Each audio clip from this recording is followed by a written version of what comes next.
Assalamu alaikum, everyone. We are going to begin soon.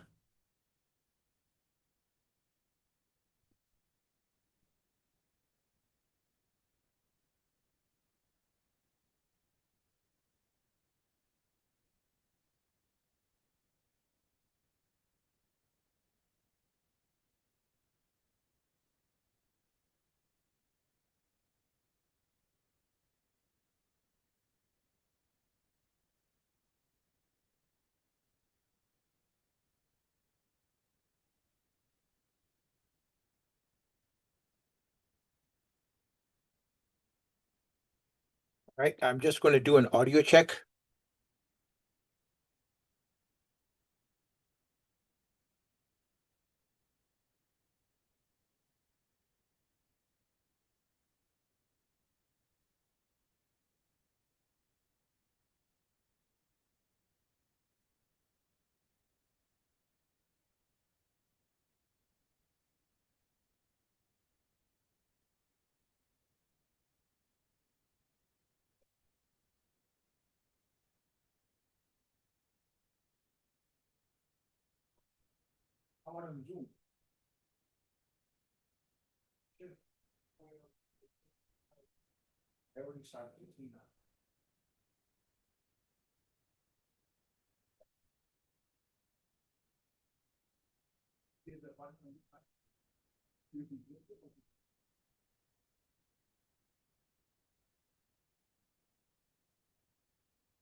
All right, everyone, Bismillah.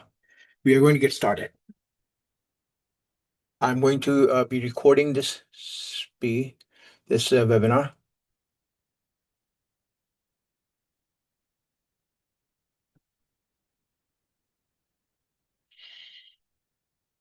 أعوذ بالله من الشيطان الرجيم بسم الله الرحمن الرحيم الحمد لله رب العالمين والصلاة والسلام على أشرف الأنبياء والمرسلين سيدنا ومولانا أبي القاسم محمد وعلى آله الطيبين الطاهرين المعصومين سيما بقية الله العظم روحي وأرواح عالمين له الفداء رب اشرح لي صدري ويسر لي أمري واحلل عقدة من لساني يفقهوا قولي. Dear Hujjaj Giram and respected Hajis and pilgrims, Assalamu alaikum wa rahmatullahi wa barakatuh to all of you. And first of all, I thank Allah for giving us this opportunity and this great bounty of inviting us to His sacred house and making us His guests. So, inshallah, we pray to Allah to make this journey successful before we start.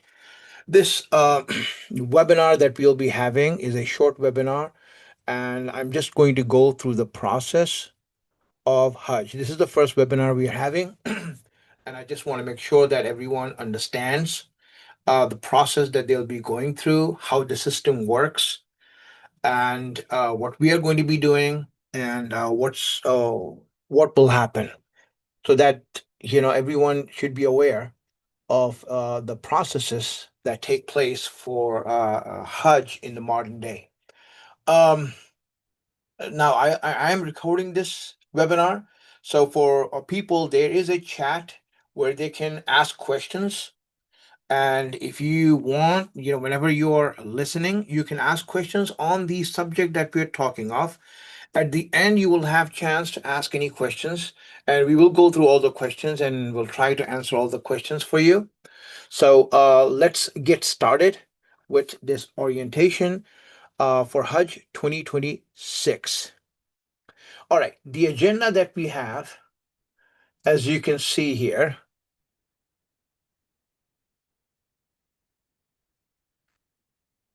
first we'll go through the obligation of Hajj, some things to know regarding the obligation of Hajj and your responsibilities for it, what you need to look at before you even plan to go for Hajj to make sure that it is wajib for you.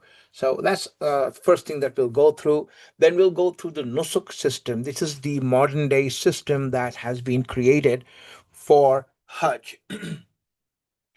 Then we'll have issues that we have to deal with in nusuk. What are the issues that Hajis face, and what are we going to do about them? We'll go through that. Then we will talk about Shia groups, and how do they fit in the nusuk system. And then, inshallah, we will have some Q&A at the end uh, of the session. All right.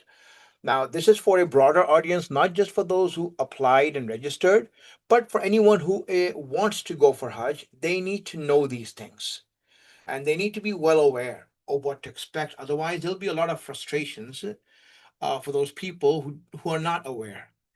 So we want to make sure everything is transparent and clear when we are going to take the group, so that the more aware you are, the better will be your Hajj experience. All right, let's get started, everyone. That's me. My name is Mullah Muhammad Beg, and I've been doing Hajj since 2005. 20 years it has been. Every year I have been for Hajj and leading groups for Hajj, except for the 2 years of COVID, where we were not able to go from the US. But every other year, Alhamdulillah, Allah has given me the opportunity to take Hujjaj for his sacred pilgrimage. And I will be leading the group, inshallah, throughout the journey. Now, obligation of Hajj.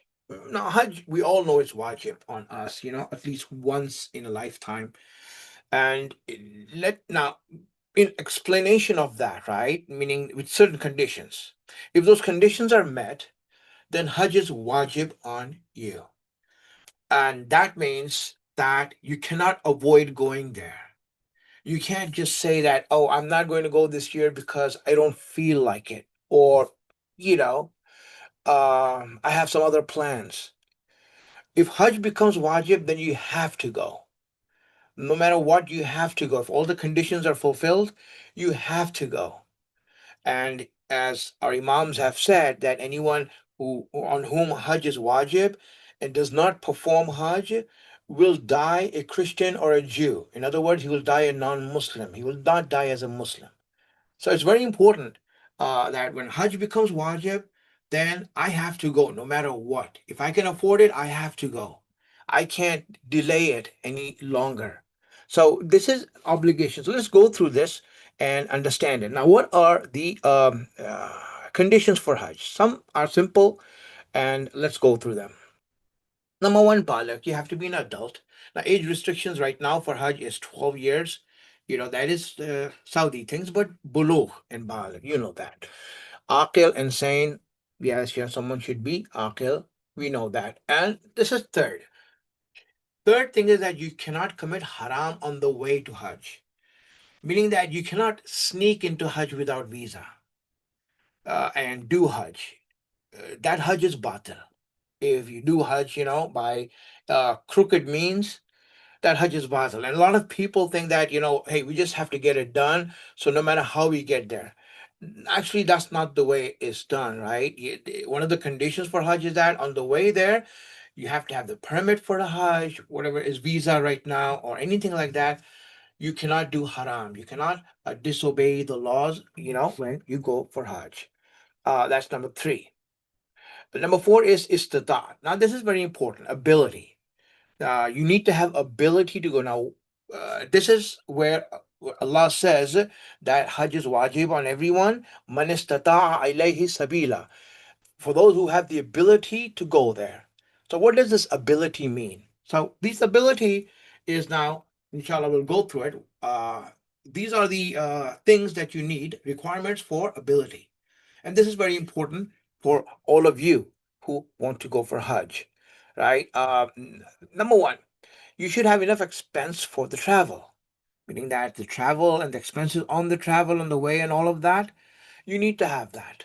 Not just, for example, the package price and other things, but even the expenses they're eating there or whatever else you want to do there, you need to have enough expenses with you for the travel.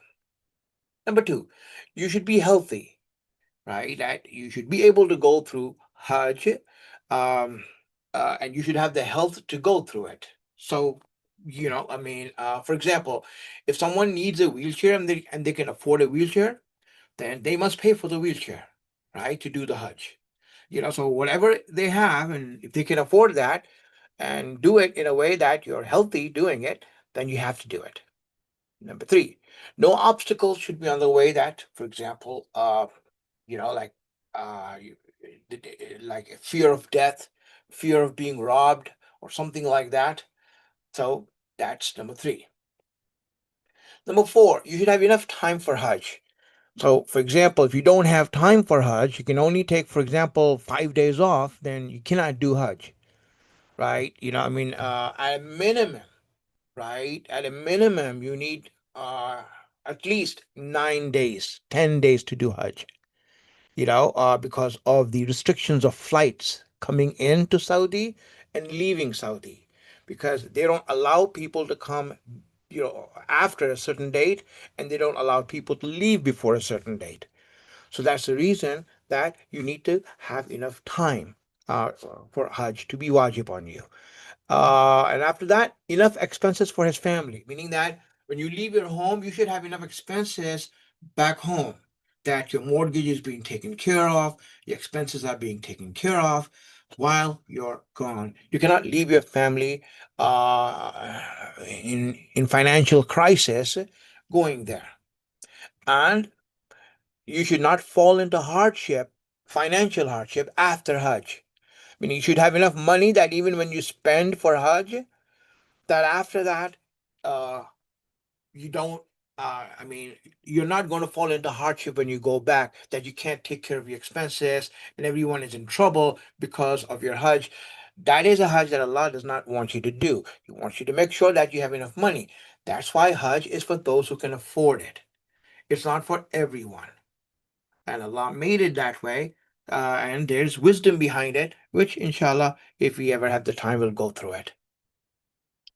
All right. So now that is regarding the obligation of Hajj. And for all those people who want to look for that, you can look at yourself when you applied for Hajj. Inshallah, you have the ability to go for Hajj. And obviously, whenever you spend money for Hajj, you need to know that there's a lot of barakat in going for Hajj and Ziyarat.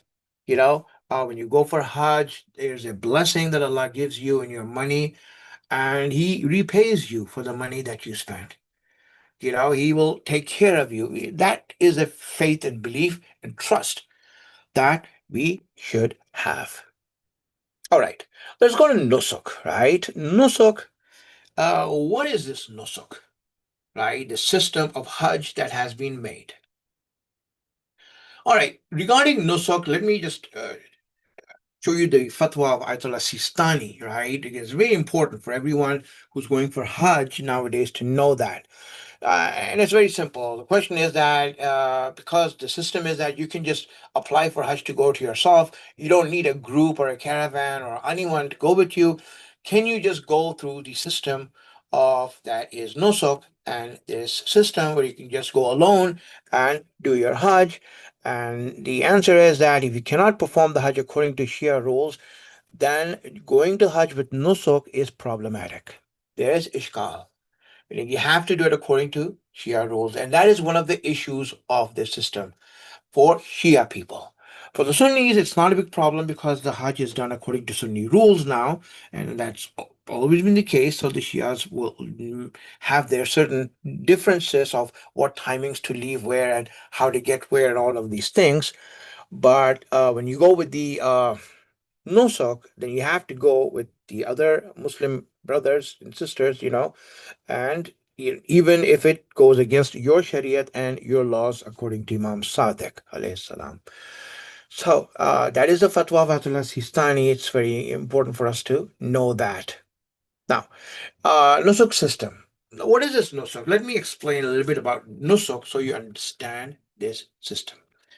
You know, um, a brief history, first of all. What happened in this Nusuk? Nusuk was started after COVID, after the pandemic.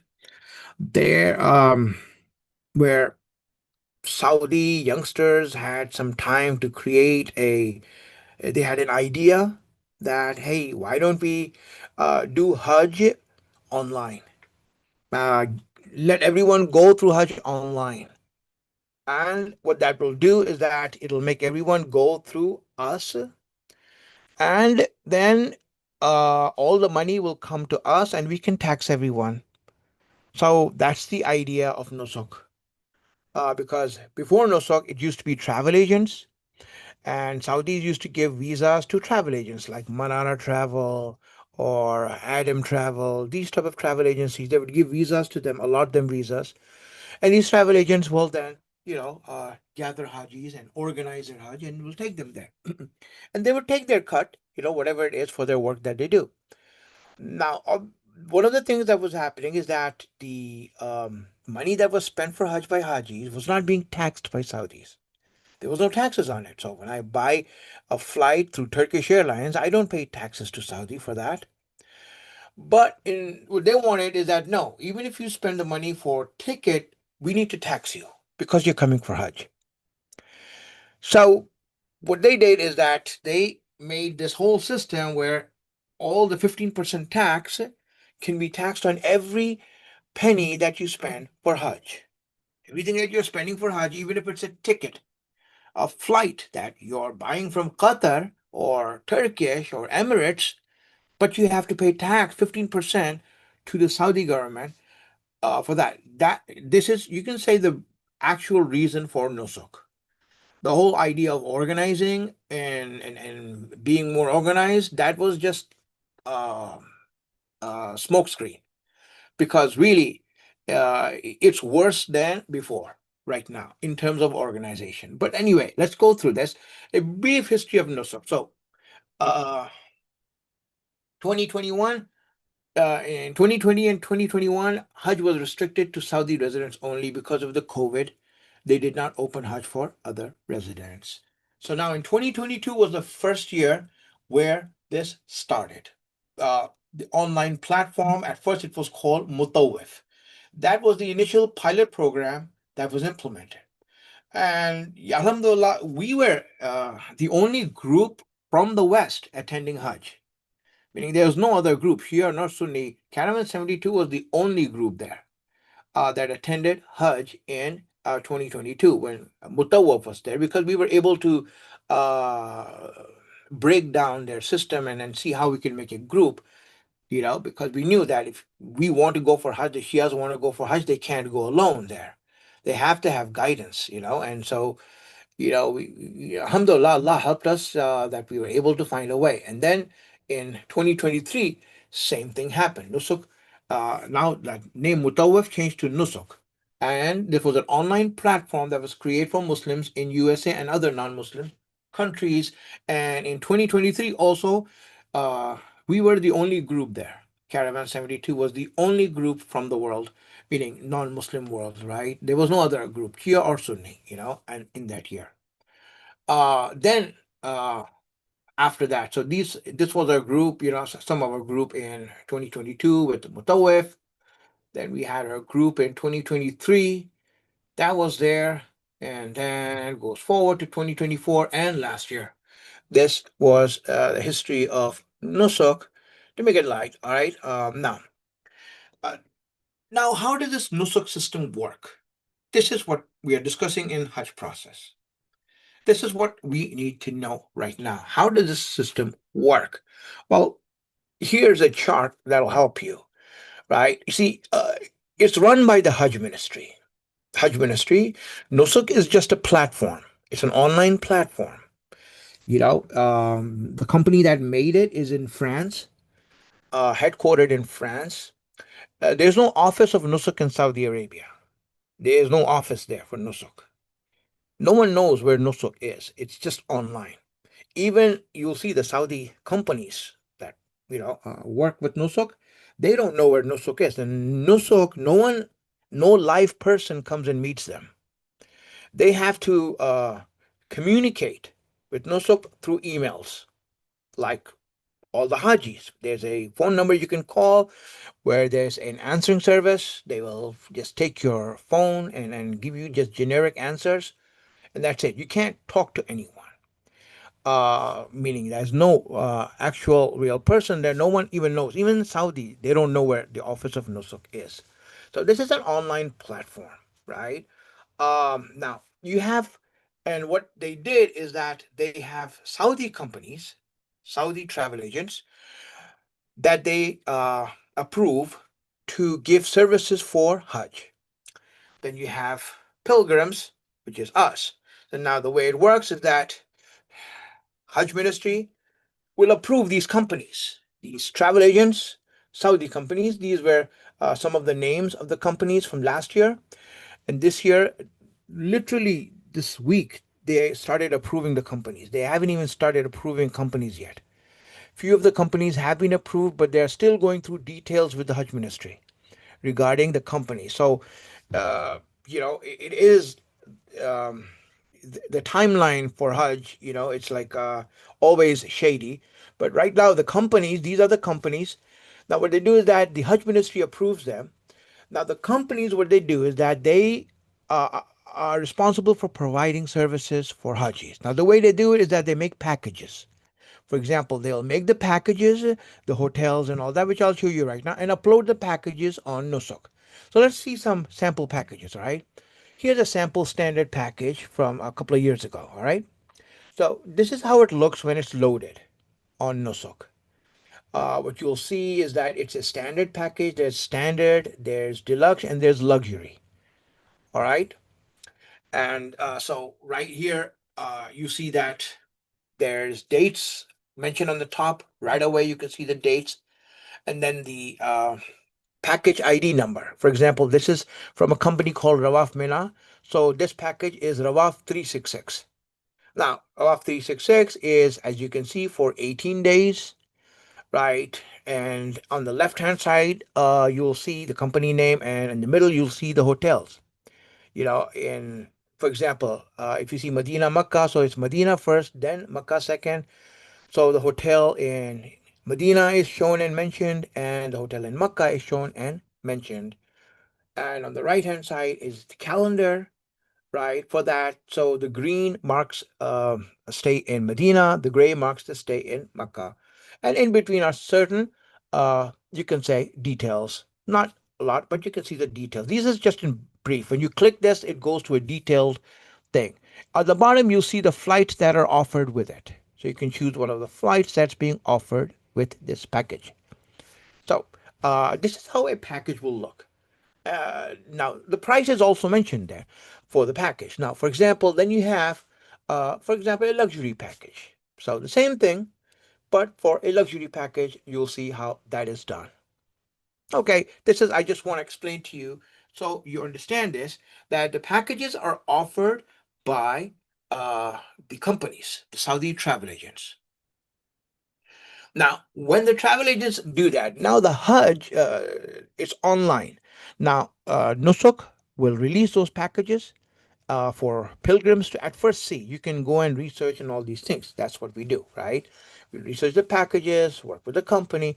And so now what happened is that the pilgrims just see the packages that are there and they'll go through the packages. And now the Hajj ministry will open a sale, a date to sell. They'll say that, on this date, the Hajj sale will start.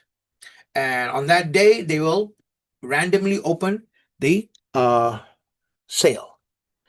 Now obviously, because of the fact that, there's 100,000, more than 100,000 applicants, and there's 30,000 visas for the Western world, meaning non-Muslim world, right?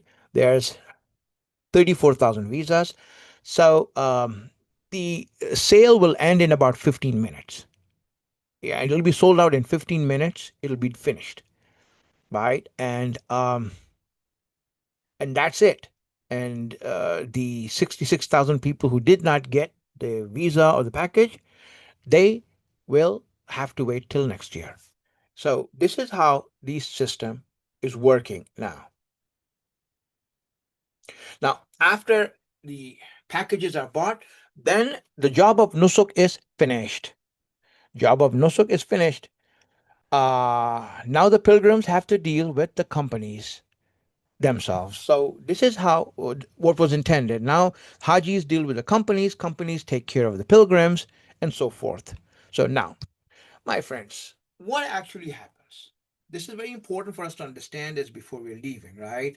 And this is the reason why we Caravan 72 do the things that we do, because we know the issues that people face. Now, what actually happens in Nusuk when you deal with the companies? What happens with the companies, right? So, well, here's the headline: Saudi Hajj chaos. This is for the headline: Western pilgrims left without rooms before Hajj pilgrimage. And this is a yearly thing that goes on there, and the reason why all of these things happen there, a lot of mismanagement, chaos, and problems and frustrations for people, um, which you will see there, but inshallah, you'll not experience it, but you will see it there.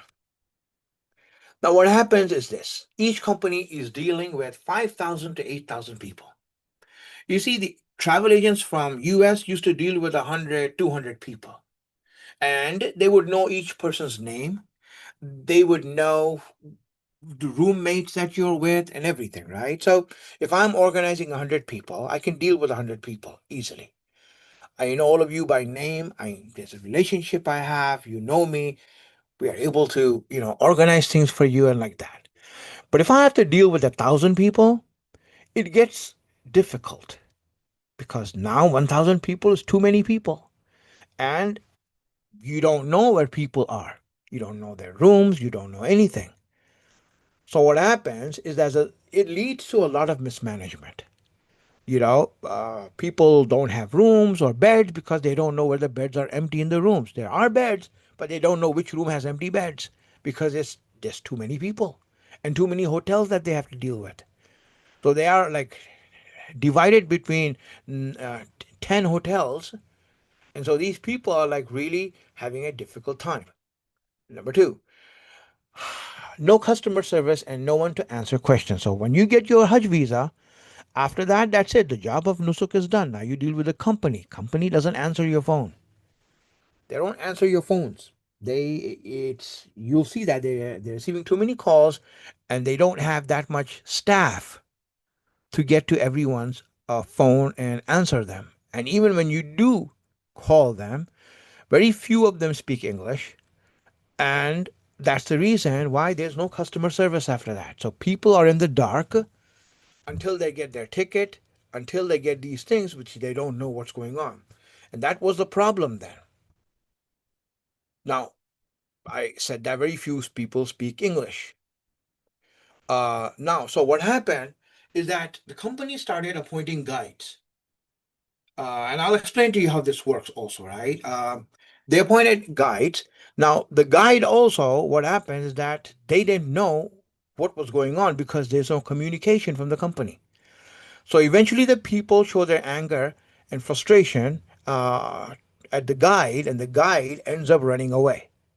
He eventually gives up and runs away, and he doesn't even know what's going on. So, and another problem is that your room with people of different sects, which, for us may not be a problem, but for others it might be. Like, for example, these two young Shia guys from Canada came, and they got their own visa, and they came there, and they were roomed with two other Muslim brothers, and everything was fine until the other two Muslim brothers got to know that these are Shias. And after that, it just went downhill and very sour, to the extent that these two guys used to hide outside the room the whole day and just go back there to sleep at night. It became so uncomfortable. So it is a problem, right? That happens. And then, of course, for Shias, the Hajj is done according to Sunni rules. So for the Sunnis, it's okay because everything is being done according to their rules. And sometimes their rules are also not followed, but that's because, over there, no one, they do what is convenient for them, not what is right because of Islam. So, but for the Shia, it's more difficult. So that's the reason, it's very important that we have to go You should avoid going through Hajj directly through Nusuk. You should go through a travel agent, and travel agent will help you a lot more than the company would. So let's see how that works, right? Now, Nusuk engages travel agents to provide comprehensive support for Hajj pilgrims. Now, what does that mean? What that means is that the Saudi companies, they realized that they cannot deal with Hajis. The first 2 years were chaotic. So what they did is that the same agents that they got rid of, like Adam Travels, Manara Travels, Darussalam, and all these things, they rehired them. Now the Saudi companies rehired these agents, and they asked them to organize the Hajis. Now, travel agents get paid for Hajis they bring. So, like say, now you go through any group, for example, you go through any group that's advertising, what they do is that they will make a contract with the Saudi company, and the Saudi company will pay them for each Haji they bring. Now, if someone goes directly through Nosok, they are eventually assigned to the Saudi travel agent, to the US travel agents. They'll be assigned to a guide from Manara Travel, from whatever travel agency, right? That the company is working with, because the company is not taking care of you now. Now they want these people, the travel agents who have experience of Hajj, to take care of you there. So when they are eventually assigned to these companies. They say, hey, these are strays. In other words, these people are independent. They didn't go through a travel agency, so we're going to put them in your group. So they are put into these groups by the Saudi companies. Now, because the travel agencies don't receive any commission for those who directly go through Nusuk, meaning if they get their own visas, so what happens is that they don't get any money for them. So they are working for them for free. So the travel agents will lack the incentive to help those Hajis. And this is what happens. Hajis who go directly through Nusuk will be the last one to get a bed in the hotel. Because first, the travel agents will deal with their own rooming list. For example, I have a rooming list. So you are in my rooming list, so I'm going to deal with you first. And if Saudi company gave me like 15 people, other people to take care of, so what I'm going to do is that I'm going to like first deal with you. I'll give the rooms to you because I know you. Then those 15 people, then I'll say, okay, let's look for rooms for you. Right? So usually they're the last ones to get everything. So it's better not to go directly through Nusuk, go through a travel agent, and then book and say that I'm with this agent. So now that agent, is getting money for you. Once he's getting money for you, they're not taking you for free. They are getting money. That's why they're working. So you need to now get on the case of that travel agent whenever you see your room is not done or something like that. He needs to go and make sure that the rooming list and the rooms are ready or any other service, for example, that'll happen. So now with Shia groups, let's come to that, right? Now we have certain Shia groups that are taking for Hajj, and you see that. Now these Shia groups, where do Shia groups fit in with Nusuk? The same way that travel agents do, right? So the Shia groups are going to go to these travel agents who are working with the Saudi companies like Adam Travel, Manara Travel, these type of things. They will go with them. So they will sign contracts with these companies to offer services to pilgrims. Now, what it helps them to do is that okay, if you get the visa, uh, that the Shia company will tell you that you need to buy this package through this company. Because if you go through that company, then the company will put you within that Shia group so that, when you go for Arafat and Mina, you can be taken care of by Shia people there, right? And so this is what happens. But, obviously, there are problems with this is because, when a Shia travel agent is going to tell you to buy a certain package, you may not get that package. Maybe it's going to get sold out. Maybe you'll have to get another package. So what ends up happening is that there are Shias. That group is going to be divided in different hotels and different timings that they'll come, different travel plans and everything. So things to consider, right? In regards to this, agents depend on companies to provide them service. So these Shia agents who are going to take you, they obviously are going to depend on companies to provide you services. If the company gives you the bus, then you get to go. If the bus doesn't come, then the agent can't do anything about it. He could just tell the company, "Where's my bus?" Right? So that's the thing. And this is the reason why we, for example, don't depend on their buses.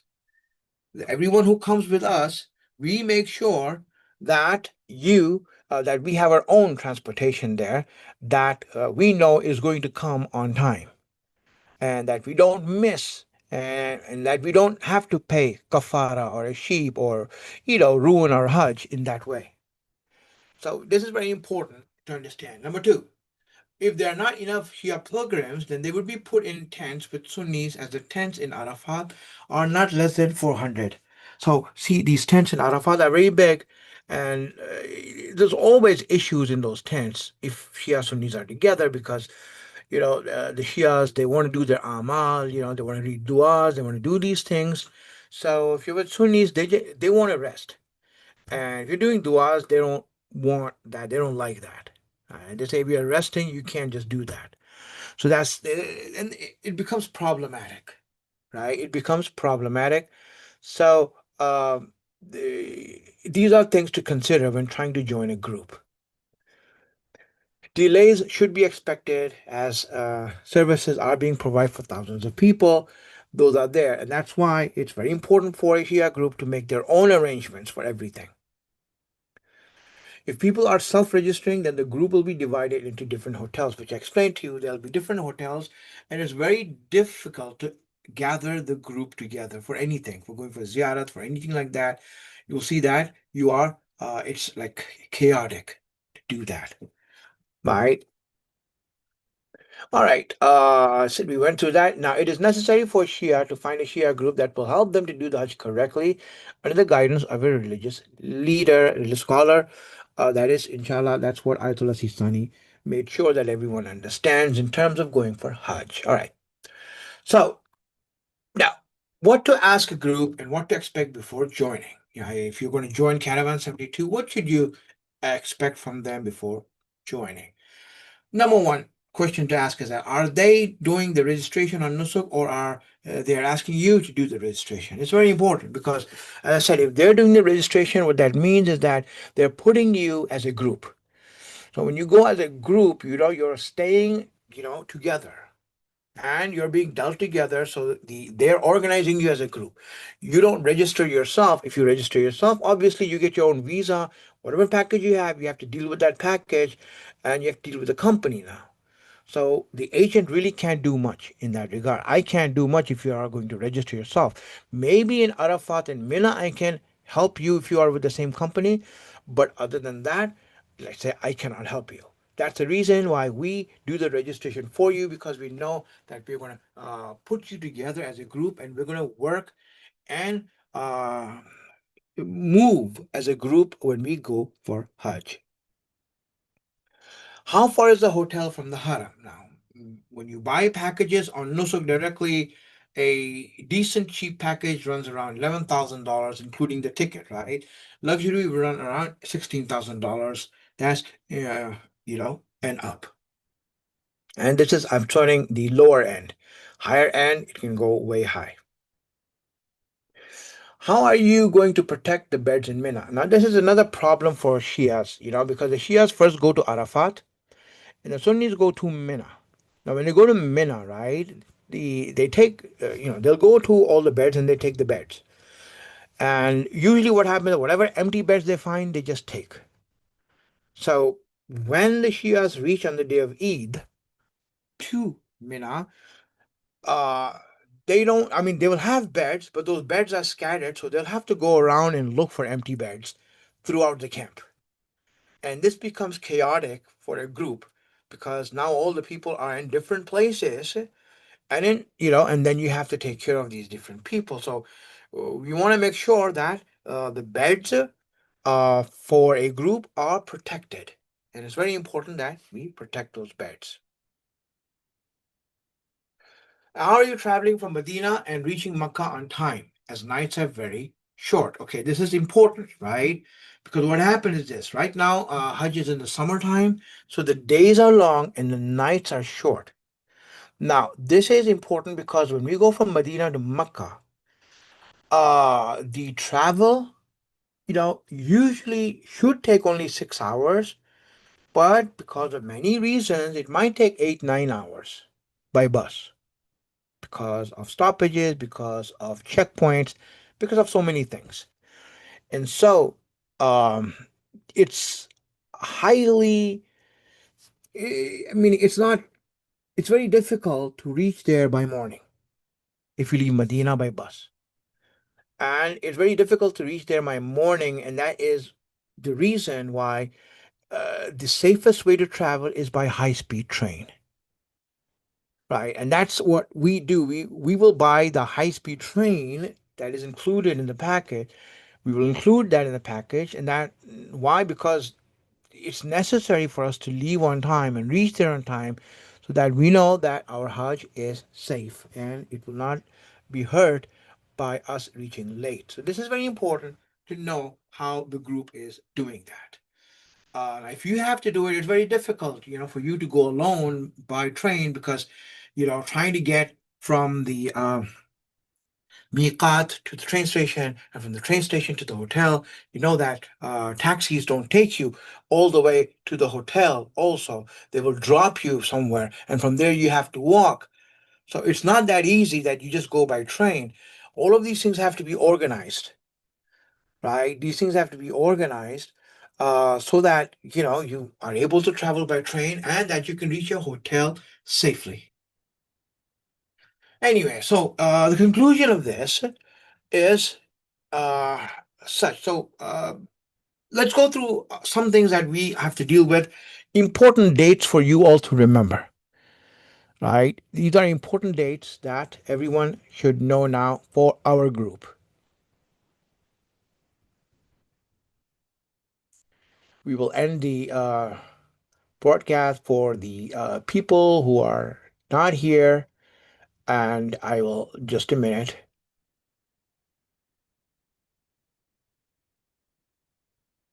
All right.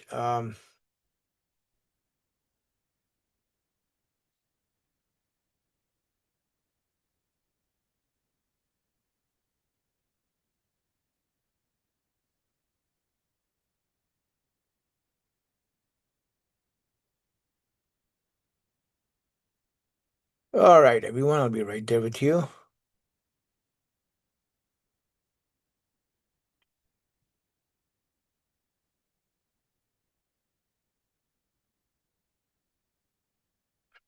All right. Important dates now for everyone on our group, right? Number one, December 5th. That's the deadline for the remaining balance, everyone. This is the end of October now.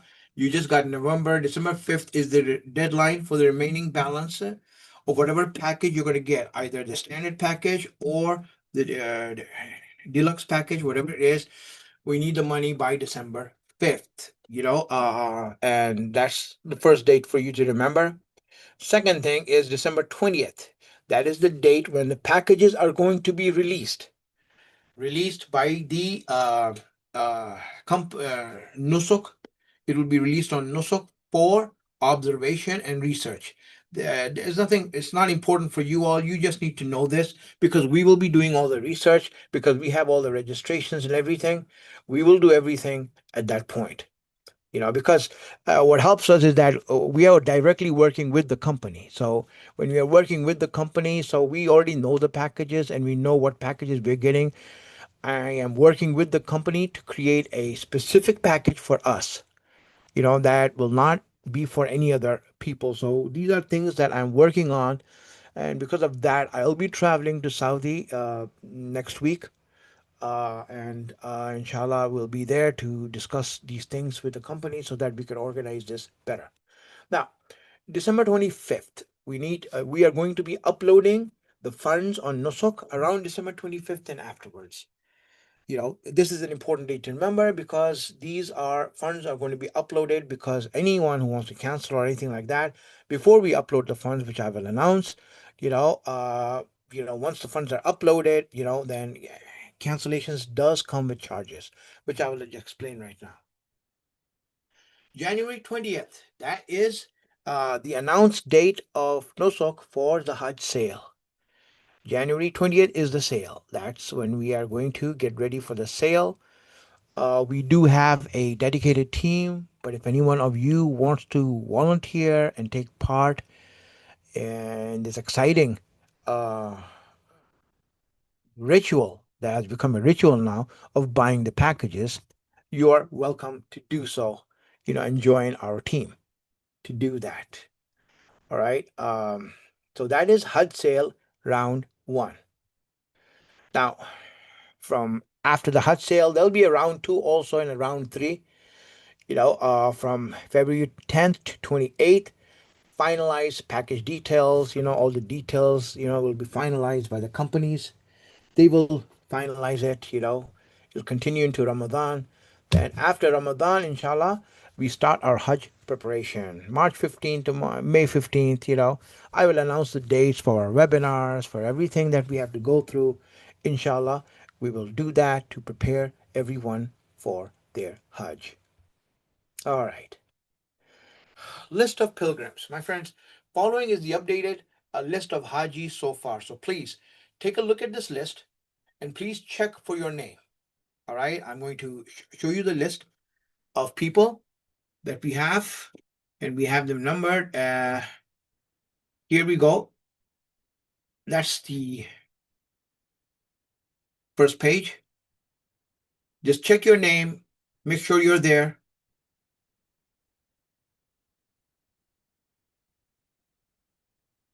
Yeah, these are people that we have your passports, we have your pictures, we have your documents, and we have your registrations.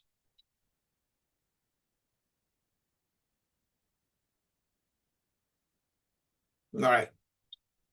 Page one. Right. Page two.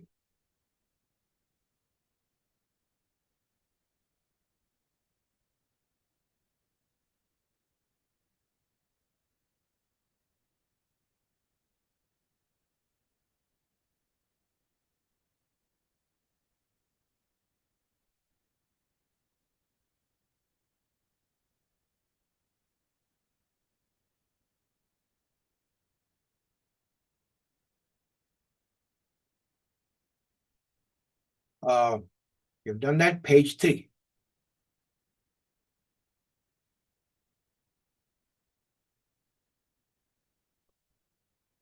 Make sure that your name is spelled right. Also, if there's a misspelling, let us know.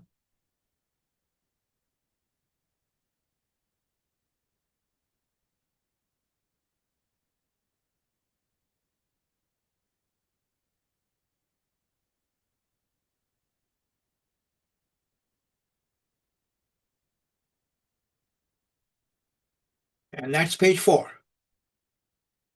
And so far, we have 53 people that are registered, and we have your thanks. Now, if you haven't sent your deposits, please do so as soon as you can. Right? You can send your deposits in. As you know, the rest of the money will be owed by December, so that you have time. We have 11 spaces left till 64. All right. So here we go. Okay, now the packages, you have the standard package that runs 11,600 and deluxe package 16,400. Everyone needs to decide on that, right? Which package you are going to be taking, right? The standard runs for 11,600, and the deluxe runs for 16,400. Now the difference in the packages is the hotel, as I have said to everyone before.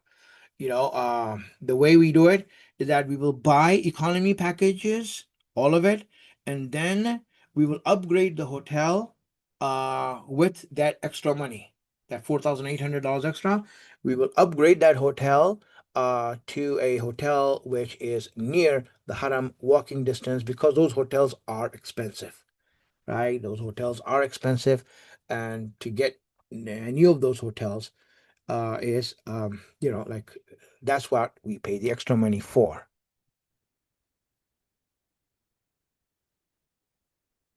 All right, refund policy. Now, this is important for you all to understand. Refund policy now is twofold. Now, before uploading to Nusuk, if your money is with us, we will return 100% of your money. There is no problem. We don't keep any money, right? But after uploading on Nusuk, then Nusuk charges 3.5% for refunds. Just to refund your money, they charge you 3.5%. So you'll be getting 96.5% of your money back from the money that you gave us. So just keep that in mind whenever we get it back from Nosok. So whenever the money comes back, we will give you the money, inshallah. So that is something you need to keep in mind, right? Now, if you want to cancel, we will have a waiting list, of people after 64, and if someone does cancel or something like that, we'll be able to take your name off. That's fine. And that, now, the reason they do this is to get your money and get you hooked, because that you will lose 3.5%, which is a good chunk of money. Like on 16,000, it's like $600 you're losing. So so what they want you to do is that, okay, if you didn't get the visa this time, keep the money there and get the visa next year. So this is what they want you to do. That's why they're doing this. Right? It is what very fraudulent dealing, very shady dealing, but that's how it is. Okay. Now, where are we right now? Questions, everyone. Let's get to questions. I will open up the chat. Let me see if there are any questions so far. Uh,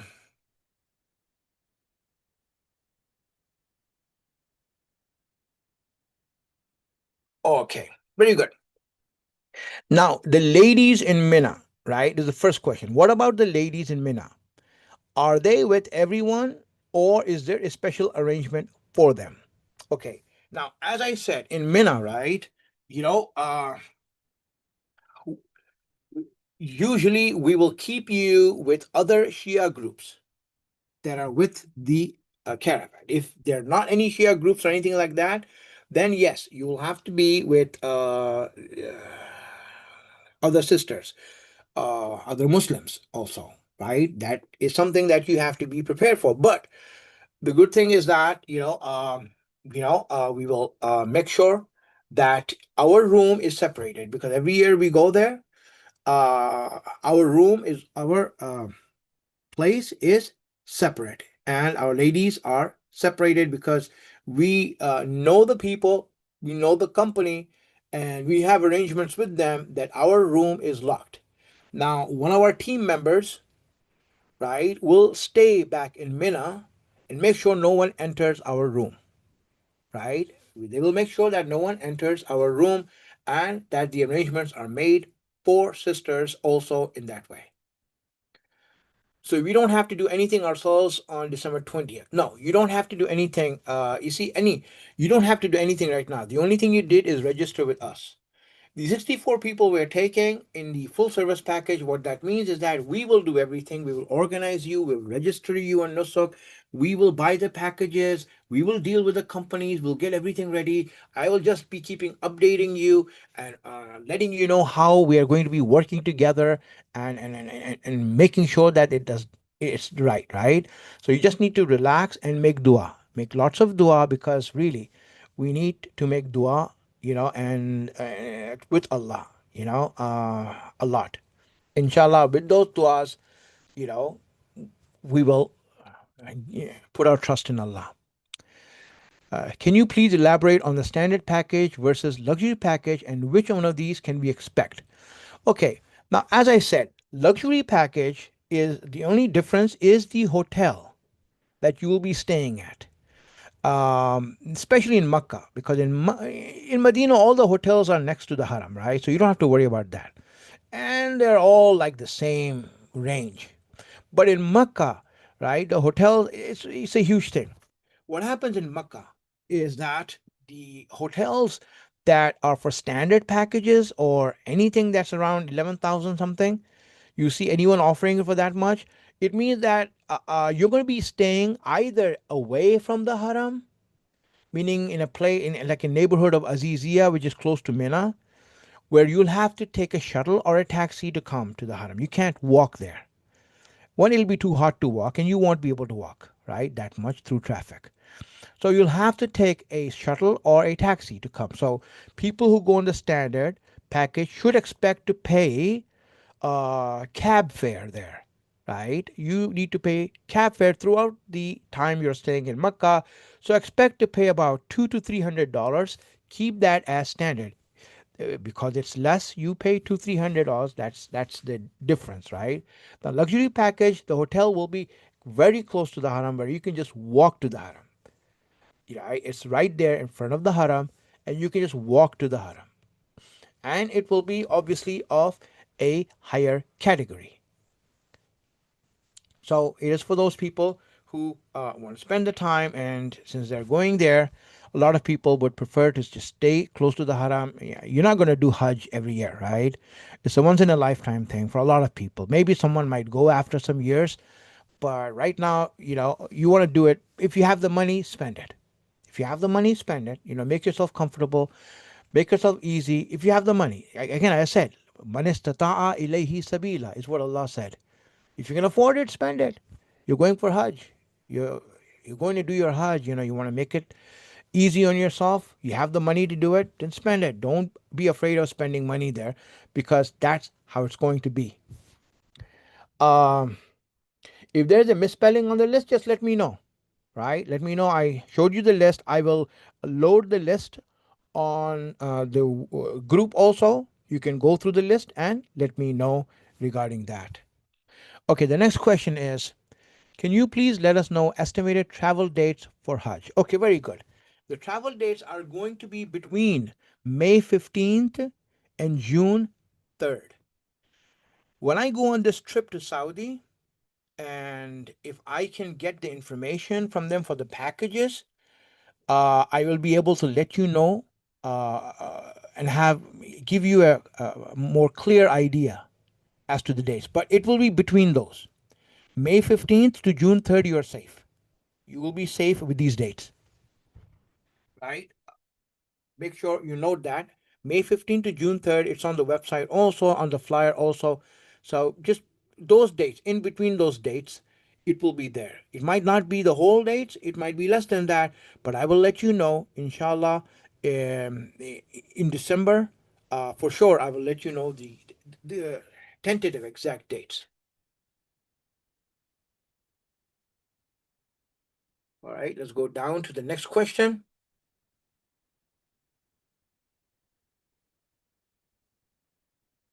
Okay.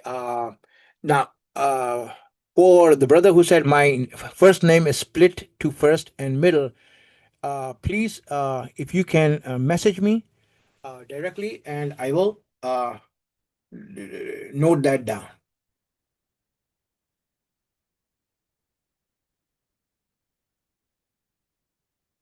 Okay. For the deposit, right? For those who haven't paid deposit, you can Zelle it at hajandziyarat@gmail.com, which I will also send on the WhatsApp group for you. All right, you can just do it there.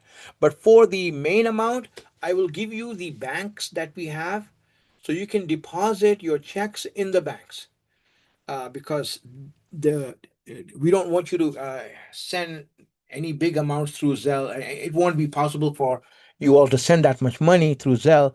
So when you are going to upload, like for example, send the remaining balance, I will give you the bank account for that. Okay, if you had a Nusuk Hajj account, so when we register you, it will not let us register. So obviously, I will ask you to go there to your Nusuk account.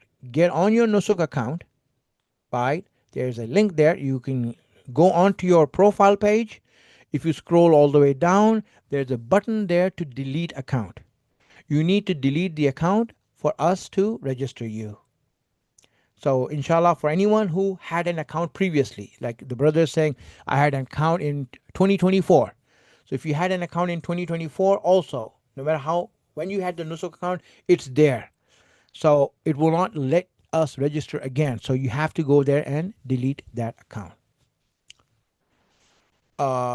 What is the food situation like? Is it standard Saudi food? Any consideration for restrictions? Okay, the food that you will, like for example, it's going to be a buffet for breakfast and dinner. Now, in the economy or the standard package, it is a buffet, but don't expect a lot in the standard package. It's not something all that great and all that. In the deluxe package, yes, the buffet is going to be really good. The spread is good and the food is good, right? All kinds of foods. You will have all kinds of different foods over there. So you have a lot of choices for any diet that you're on. You will have food. But in the standard, though, there's a restriction on the food, but I mean, it's not bad, but it won't be like luxurious. Okay, the next question is we are coming from California. Where do we meet the whole group? Okay, now if you're going to come from anywhere, whether you're from California, Texas, Illinois, New York, no matter where you are from, you know, the first where we meet will be according to the package. Most probably, it will be New York, JFK, or it's going to be Washington, D.C.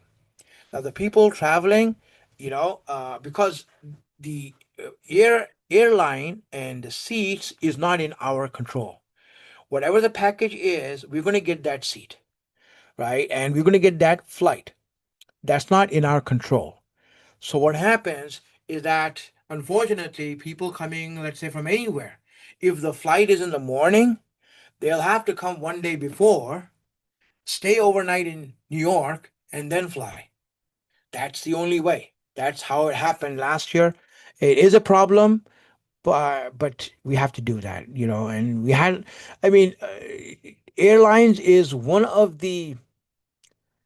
uh, the airlines uh, for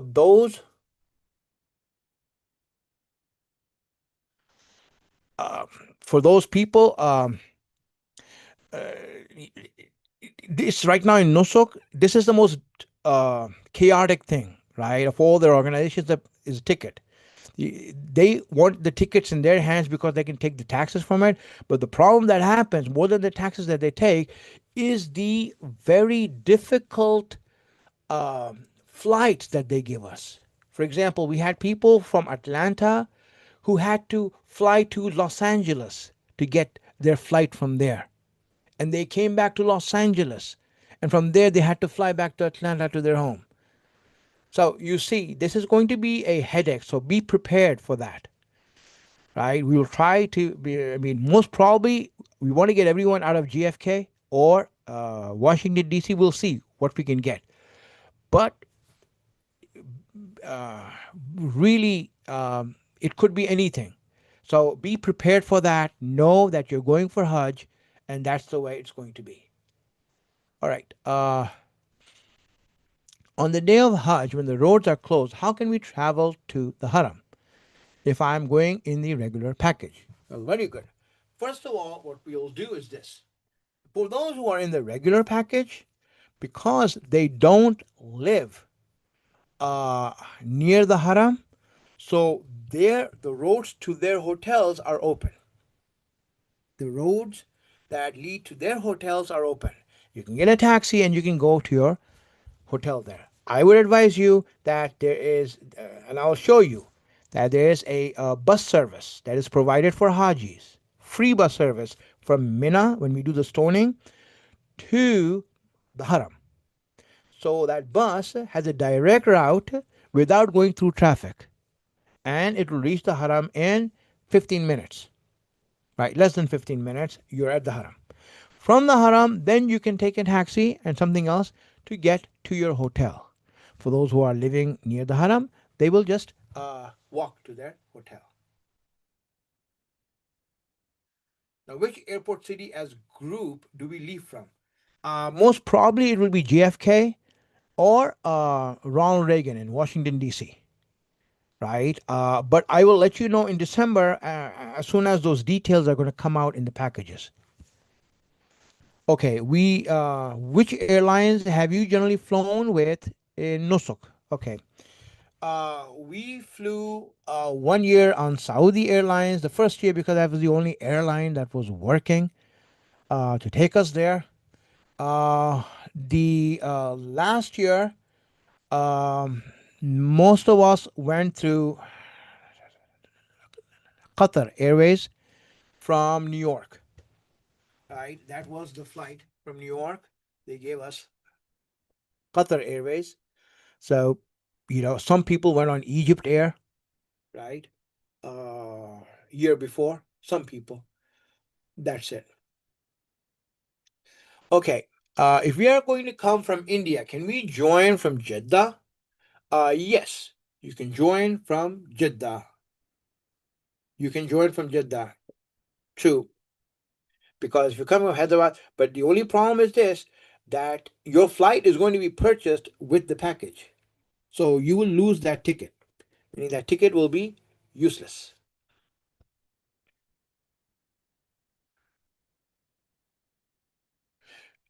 Oh, yes. If you're going to get your visa from India, I'm sorry. If you're going to get your visa from India, no. You will meet us in Jeddah and we will let you know where to come and see us. Maybe in Medina. That's where we'll meet, in Medina. The question is, around what timeline will I know for sure that I'm actually going for Hajj? You will know for sure on January 20th, and we will announce all the visas that we got, right? Inshallah, we get all of them, and that'll be it. Right? Uh, and that'll be it, right? Otherwise, anyone who doesn't get it, we will uh, go through round two and three, right? And then, inshallah, I'll keep you all updated till then. Now, okay, yes, local flights in America, yes, that will be your own expense to arrive wherever we get the ticket from New York or Washington, D.C. That is your own expense. You will have to pay for that expense because the package is going to be from wherever that flight is going to fly from. Okay, in past years, you got all the visas. Well, we got all the visas every year except for last year. There were some people who did not get the visa. We got it for most of them. We didn't get it for some of them. And the reason was because these people, um, their IT team for Nosok, they what they did is that they put some mechanisms to stop um people from buying packages from one IP address. So we had to use different IP addresses to get the packages at the last minute, and that's why we weren't able to get all of them. And because the packages that were made by the company was not configured properly, and that's why we missed out on some of the visas last year, which we are now, inshallah, ready for it this year. Again, the Qurbani is not included in the package. That's $200 that you will bring with you, inshallah, when you come there. The Qurbani is not included in the package. That obviously is going to be outside of the package. Regarding the food, will the deluxe and regular package have different types of food, or is the difference of hotel only? The different, I mean, it's whatever the hotel serves you. Obviously, when you stay in a hotel near the Haram, which is more like a uh, luxury hotel, so the food is luxurious also. There is a lot of food there, and I mean, so many stations, and they have lots of options in the deluxe package, right? In the standard package, it's usually catered, and the catering company will come and spread the food out and all these things. So it is something, that obviously. um, is not, uh, don't expect a lot from the standard package. You know, I advise you all to, for anyone who goes for Hajj, to, take something, if you're used to spicy food or something like that, take something with you, like your achar or sriracha or whatever you want to take. Make sure you take that with you if you're going for Hajj. And in a standard package, in the deluxe package, there's spicy food options also. There's a lot of options. Okay, one of the brothers saying my name is not on your list. It means that I didn't get your registration yet, right? And we will add you to the list. We will add you to the list as soon as I get the registration from my team. Okay, is the difference in food even in Mina? No. In Mina and Arafat, everyone is together. Remember, all of us will be together in Arafat and Mina in the Arkan of Hajj. The only difference will be the hotel. After the Arkan, some people will go to their hotel. Yes, some people will go over here. Okay, restriction on luggage. Yes, there is restriction on luggage. Everyone is restricted to one piece of check-in luggage. One piece only. Now, on the way back, you can buy another suitcase there if you want to buy gifts and all that. You can do anything you want, right? If you buy it. But there, everyone should have one backpack, meaning one carry on and one luggage. That's it. Because on the train, we are restricted to one piece of luggage and one carry on. Okay. Now, the question is my wife and I had account with Nusuk for Umrah. Do we need to delete our account on Nusuk? No. The Nusuk for Umrah is different than Nusuk for Hajj. The Nusuk for Umrah has nothing to do with Hajj. The Hajj website is a whole different thing, right? And so you don't need to do that. Will we get the recording for this meeting? Yes, you will. I have recorded the meeting, inshallah, and I will load it to the group.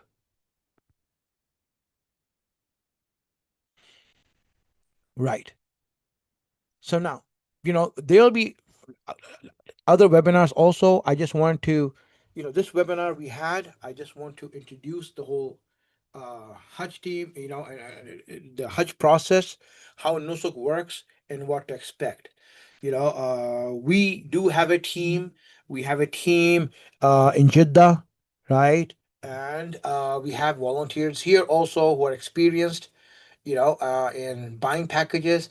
As I said, if any one of you on January 20th, that's the date, want to volunteer with us to help us to buy packages, then you're welcome to do so. I will train you how to do that, inshallah, if the time comes. If you are uh, tech savvy, and if you are able, or if you're good with the computer, and if you have a high speed internet, it's all you need, and you can buy the Hajj packages with us. I welcome that. That's fine. We will work together. As I said, we will work together as a group, not just to get the packages and Hajj and all these things, right? But even throughout the Hajj, right? All of us, all of you, and me, and the team that we have in Jeddah, and all the brothers that are there, we will be working together to make it as comfortable as we can for each other, and to make us go through the Hajj in the best way possible. And alhamdulillah, we have been able to do that for 20 years now. And especially after COVID, we have been able to learn the system, and we have friends in the Hajj ministry also, and they help us a lot whenever we get into problems. They do help us a lot. We have friends with the Saudi companies. So alhamdulillah, we're able to get things done. But at the end, really, it's about our du'as that we make to Allah and our relationship with Allah, and putting our trust in Him, that it is He who invites us. And if He has invited us, no one can stop us. No one can stop us, right? Nusuk cannot stop us. No obstacle can stop us. because He invited us and He'll open the doors for us. So we just need to make sure that we really, from now on, keep our du'as to Allah. Make sure that you really ask Allah that, Allah, I really want to come. I really want to be with you. I want to be your guest. I want to feel your light. I want to feel your presence. I want to be under the shade of your mercy and your rahmah. So, really, this is the time for us to do that, and all the way through. So, this is inshallah how we make ourselves ready. Really, the your value, Hajj, your value for Hajj really depends on this, on this yearning that you will have to go there. You know, yearning that you have to go there. Let me tell you a story before we end, right? So, it makes sense. There was a companion of Rasulullah sallallahu alaihi wa alihi wasallam by the name of Uwais Qarni. I don't know if you heard of him. Uwais Qarni, and I mean, he's not technically a Sahabi. He's not technically companion. And the reason is because he became Muslim in his hometown, never met the Prophet, became Muslim there, and his mother was non-Muslim. And he wanted to come to Medina to meet Rasulullah, but he never had the opportunity to do that. And once a business trip came up to Medina, and so he decided that he will go and meet Rasulullah. And he told his mother that, with your permission, since I'm going there, is it okay if I go and meet Rasulullah? He said, all right, I give you permission, but you should leave the next day. Do not wait one extra day in Medina. He said, all right. So he came to Medina, and he, uh, after his work, he went to the Prophet's house and knocked on the door. And when asked, he said, I came here to meet Rasulullah. And they said that he is out of town and he will be back tomorrow. And he really felt sad and dejected. And then he, went uh, back because he promised his mother that he will be back the next day. He didn't stay there till tomorrow. Rasulullah came home and he said, did someone come to meet me here? He said, yes, a man came yesterday looking for you. He said, did you see him? He said, well, we only saw him walking away. As he was walking away, we saw him. Rasulullah said, you saw someone who will be my neighbor in Jannat. Uwais Qarni went back and he never met Rasulullah, but he always yearned to meet him. And Rasulullah said that he will be my neighbor in Jannat. And friends, many people go for Hajj. Many people will go for Hajj, right? But really, the value of their Hajj depends on how much they yearned for it, how much they really wanted it, how many prayers they made, how much they begged Allah to please let me come. So, inshallah, this is our duty right now, really.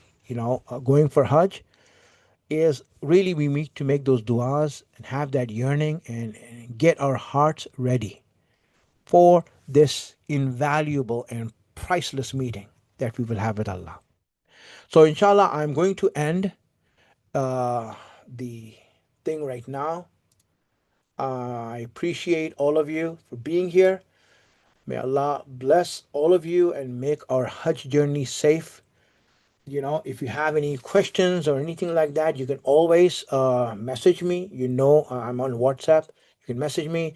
The WhatsApp group will be remained one way so that only I can send messages and we will send only important updates.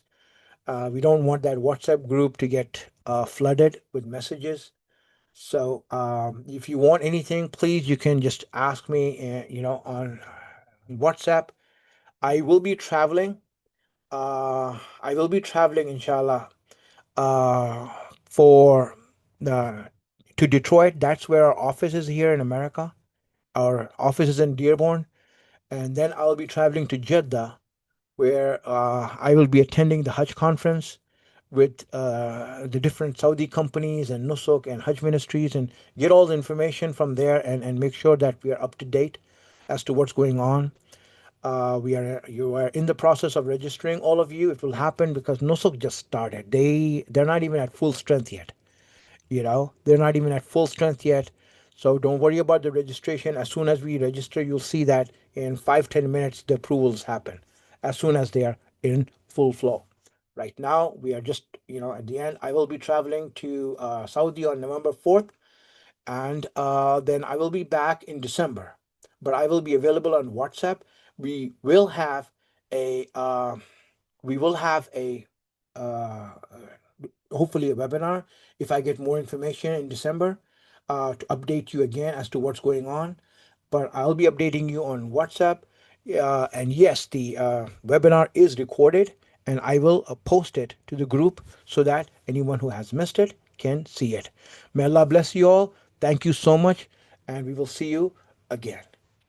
Wassalamu alaikum wa rahmatullahi wa barakatuh. Allahumma salli ala Muhammad wa ali Muhammad.